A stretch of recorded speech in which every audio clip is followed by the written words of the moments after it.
take my voice, take my silver and gold, take my will, take my life. Offering it all to God. Please be seated. As I indicated at the beginning, today is Mission Sunday.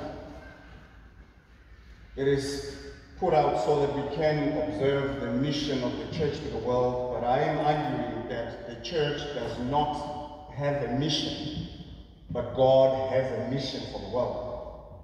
As it's the saying in Latin, we speak of the Missio Dei, the mission of God. Putting it that way helps us understand that whatever it is that we are doing, it is God's agenda and not our own. Because when we begin to say we have a mission, we have got work to do, we then define for ourselves how that work should be done. But if we understand that in actual fact it is God's mission, it means whatever it is that we need to do, how we do it, how we get there, it is God's agenda. And I think most of the problems have been around us thinking it is up to us, it is about us doing things in a certain way. So I want you to understand, even as I begin to try and open up to us a few lessons from today's gospel reading, that whatever it is that we are doing, it is the Missio Dei. It is God's mission, God's agenda, and the result has to be what God has designed for the world. Today's parable has got its own challenges, but let me highlight what I think Jesus would have wanted us to learn from here. The first thing that I want us to take note of, God provides before he makes demand. God enables you. God enables us before he makes demand. But here is how it works. Please listen carefully. The writer makes it clear that when the master was going away, he gave to his servants according to their ability. It is not as if the master was being unfair when he says 5 here, 3 here, 1 there. According to their ability. So the master is saying, I can give you what I know you can handle. This is very important. So when we begin to talk about God's mission and what we need to be doing, stop looking at what somebody else has been given and think that they've got more than you have. No. Each and every one of us is given according to our abilities. And that which you have been given, you must use it according to your ability. You cannot sit on it and say, but it is not like somebody else's issue. Like I've said before, part of our challenge is we are not able to move because instead of looking at what God has given us to accomplish his mission, we are busy looking at what somebody else has. So they always look like they have it better. Sometimes I wish you also have their problems. Perhaps you do not desire what they have, if you could have their problems too. But I just want you to know, before God makes demands from you, God empowers you. God provides for you. God enables you. And when you have been enabled, you need again to acknowledge that our giftedness or our abilities are not the same. That's the second thing you need to realize. They are just not the same. But whatever it is that you have, God has given you what is enough for you to be effective in his mission. So there is no excuse for not doing anything. There is no excuse for sitting back and saying, well, I'm too young, I'm too old, I'm too this, I'm too that. What God has given you will be effective in its own way if you realize this is my giftedness. This is what I have, and I will use what I have for God's mission. And when I'm talking about God's mission, please don't think of a church building because you will limit yourself. I want you to think of God's world because our mission is to the world. This is why this church is called St. John, but the parish is called Pinetown. You know that, isn't it? So this parish is not for the people that attend in this congregation. The parish is everybody else. Muslims, the drug addicts, Buddhists, whoever. is part of our parents. So when you think of God's mission, you are thinking like that. That means even the work you do from Monday to Saturday, whenever it is, that it becomes part of God's mission. How you handle yourself at work, how you speak to people in traffic. I always mention traffic because I struggle in traffic. How you do those things become part of God's missions. How you respond to those things, how you respond to whatever is happening around you. It becomes part of God's mission. How you greet people, how you respond to those moments when you are angry, when people are not being so kind towards you. It's wholesome. It's everything. And then the third point that I want you to realize, my dear friends, is that success is a result of hard work. Nothing multiplies when you are sitting there. You can watch others work and praise them. But unless you do something yourself, there is no success. The one with the 5, multiply. The one with the 2, multiply. The one with the 1 decided, let me just nicely keep it away. And I think a whole lot of people are in that phase, where we have tucked away our giftedness and just waited. I am not going to do anything. And I know sometimes why people do. Because we are afraid of not being acknowledged. People hate not being praised, not being told that you've done well. So when nobody comments, you then tuck away your gift and say, what's the point of doing anything? Nobody notices. I'll provide the answer for it. Why should I do anything? Even the last time I tried, I heard other people being acknowledged. My name was not even there. Why should I bother? Nobody will notice anyway. Nobody looks at someone like me. I cannot contribute. I'm too insignificant. So let me just sit back and do nothing.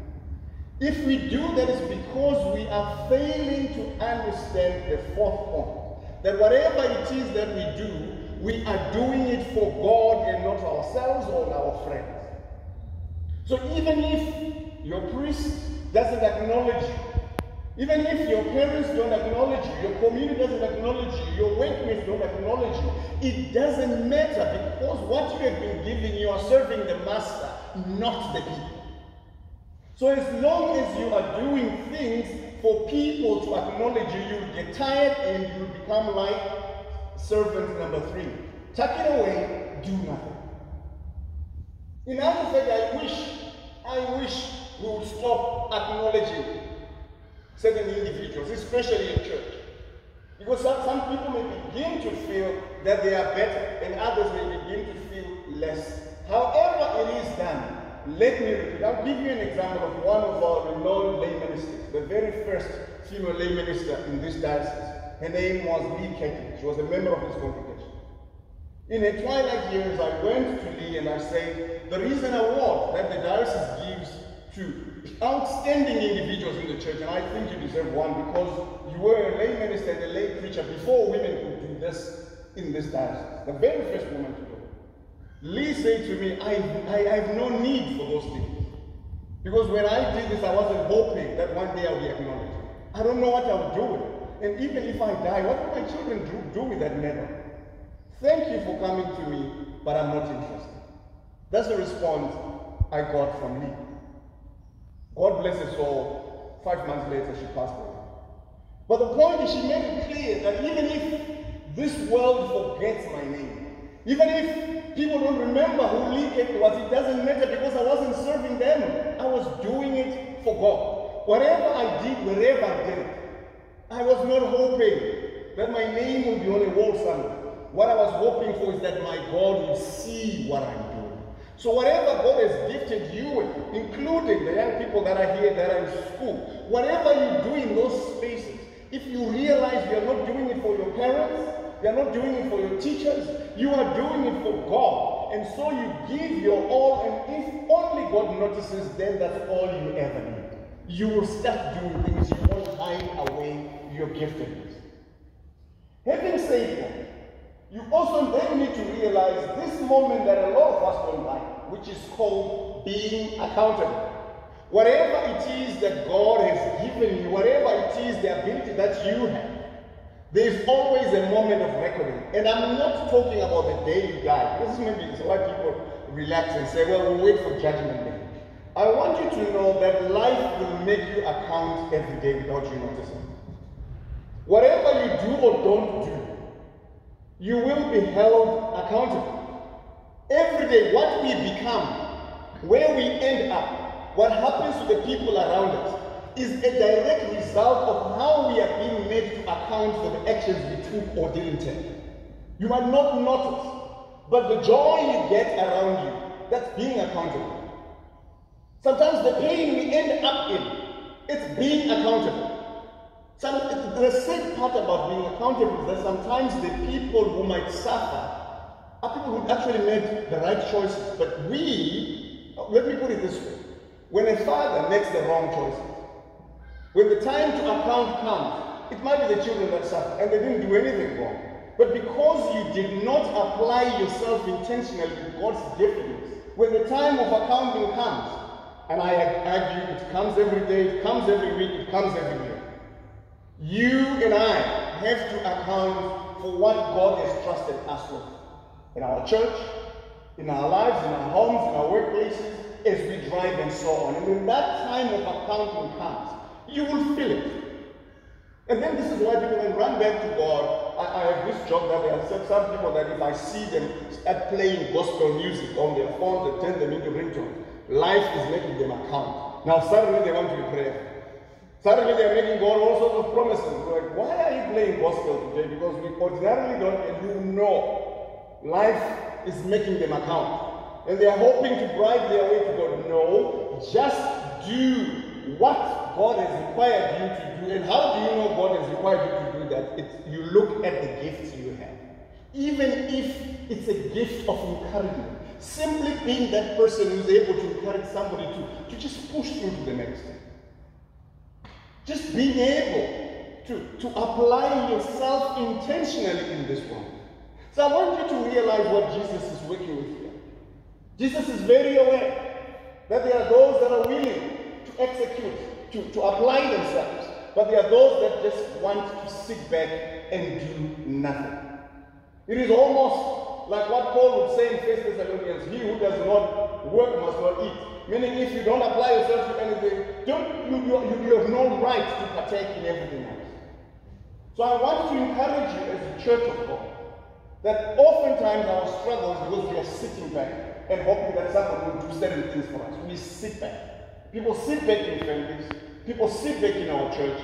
People sit back in our diocese. People sit back in our companies. People sit back in our schools.